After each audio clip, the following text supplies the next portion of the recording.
It's me again, AP Physics. Good to see you. I'd rather see you in person. Anyway, let's talk some more about circular motion. Not a whole lot of anything new, but we just need to see the information again and practice a little bit. So, we've been talking about circular motion. We know a bunch of things. We already know that all the way around a circle is a rotation or a revolution. And a rotation means for the whole thing to spin, versus a revolution means to go around something else. In fact, even on this example, you would say that the whole tire is rotating, but any spot on the outside is revolving around something else. And we know that they happen at the same rate. If you go around one rotation, then a spot on the outside is also going around one revolution. So the rates will be exactly the same. We already know from a long time ago that we call all the way around a circle 360 degrees. You're used to that. What some of you are not used to yet is radians. All the way around a circle, regardless of the size of the circle, is called 2 pi radians. Just like regardless of the size of the circle all the way around it's 360 degrees, we measure our angles in radians. Since 2 pi is about 6.2, well, it's 6.28, think about this. If at 360 degrees in a full circle, if I want to figure out what 1 radian is worth, then I would simply take 360 divided by 6.28. Right? This is the number of radians in a full circle. For 1 radian, I would simply do the division. And if you take 360 divided by 6.28, you're going to find out that a radian is worth about 57 degrees. And that helps some people to think, okay, it's really just a sub factor. So 1 radian stops right about in here somewhere, a little bit shy of 60 degrees. So don't let it throw you, but do practice with it enough that you can get good at it. Anyway, let's say we work on the inner circle, which has a radius of 2, and we walk half of the way around. We already know that the angle, again theta stands for the angle, must be pi. Any full circle all the way around is 2 pi radians, so half of the circle must be pi radians. But how far would you have to walk if you actually had to get out there and do that? Well, how about this? Since the full circumference of the circle would be 2 times pi times a radius of 2, which is 4 pi, if you walked all the way around the circle, you would walk 4 pi, but we only walked halfway, and that's why we've only walked a distance of 2 pi. What we'd like you to notice is how far you walked equals the angle times the radius of the circle, right? How far you walked, which is 2 pi, equals the angle times the radius of the circle. That's a relationship that I showed you yesterday. It's supposed to make sense to you, because what it says is, how far you walk around a circle, well, that depends. If the angle is really big, then I had to walk really far. And on the other hand, if the circle is really big, then to walk around the outside would also be a far distance. This is a relationship that happens to be true. Let's move on to a half circle of radius 4 rather than radius of 2. We can still walk halfway around. Regardless of the size of the circle, halfway around is still pi radians. It's not a big surprise since last time I walked 2 pi on this circle, and this circle is twice as big. If I actually had to walk out there, I would walk exactly twice as far. That should make some sense. And once again, what we'd like you to notice is how far you walked equals the angle times the radius of the circle. That relationship turns out to be true no matter what. We could also ask how often you went around, as in how many radians per second.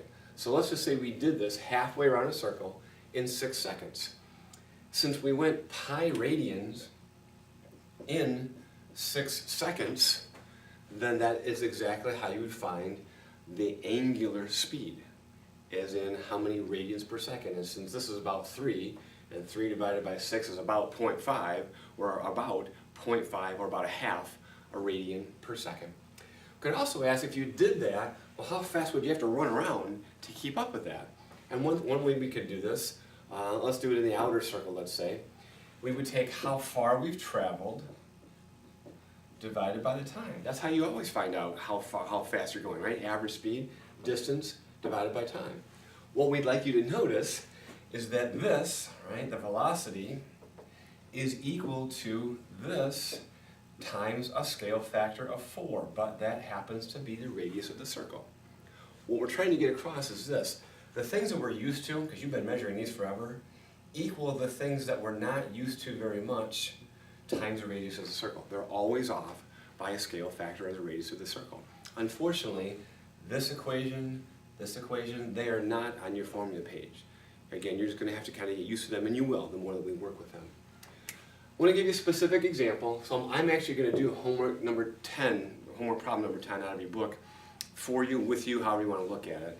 It's a question about a grinding wheel. So, when people are trying to grind things off, there's a wheel going around. I suppose I could spin this and try to grind off my marker, but I probably shouldn't do that. Anyway, when you shut it off, weirdly enough, the grinding wheel comes to a stop. And so the information that they give us is that the grinding wheel was spinning at 100 revolutions per minute, pretty often. And they shut it off, and it slows down at a rate of 2 radians per second per second. Get used to that. That's the angular deceleration in radians per second per second. Normal acceleration for us, you're used to seeing the letter A. This is the Greek letter alpha. They actually made them match up, which is nice. So this is the angular slowdownness, let's say. First question they ask is, how long does it take to stop? And the problem is that originally that these units don't match up. This is in revolutions, but that's in radians.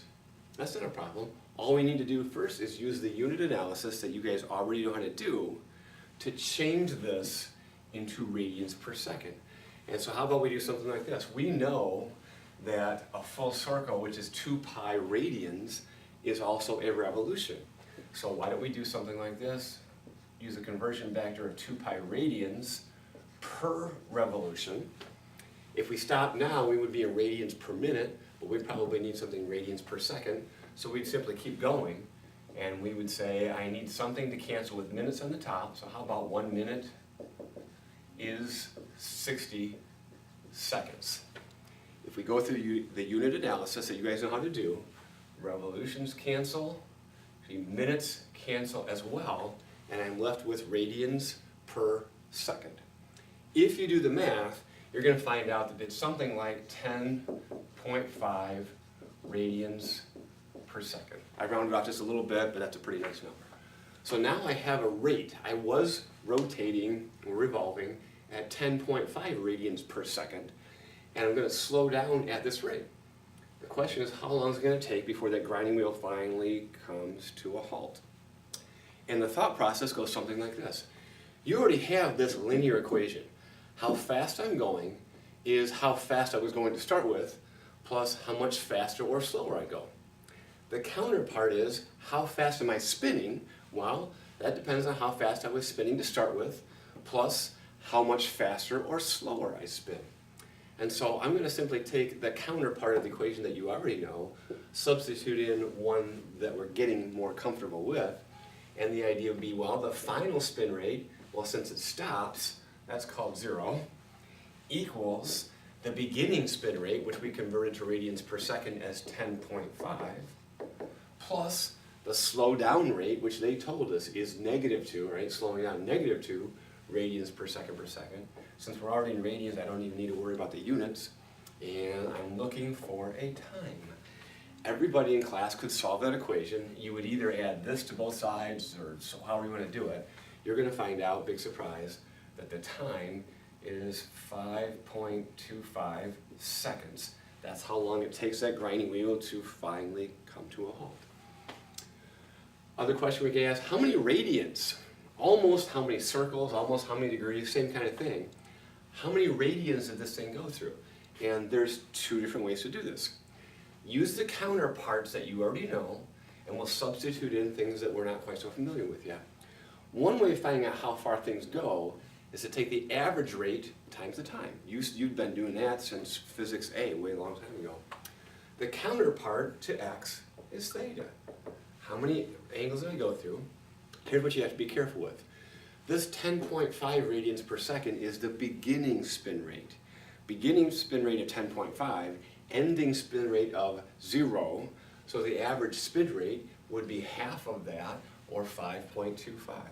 So I could plug in my average spin rate of 5.25. I already found a time, weirdly enough, of 5.25. And I could figure out how many radians through which this is spun. I could do it that way. I could always also use this. This is what you're used to, the most favorite equation probably ever.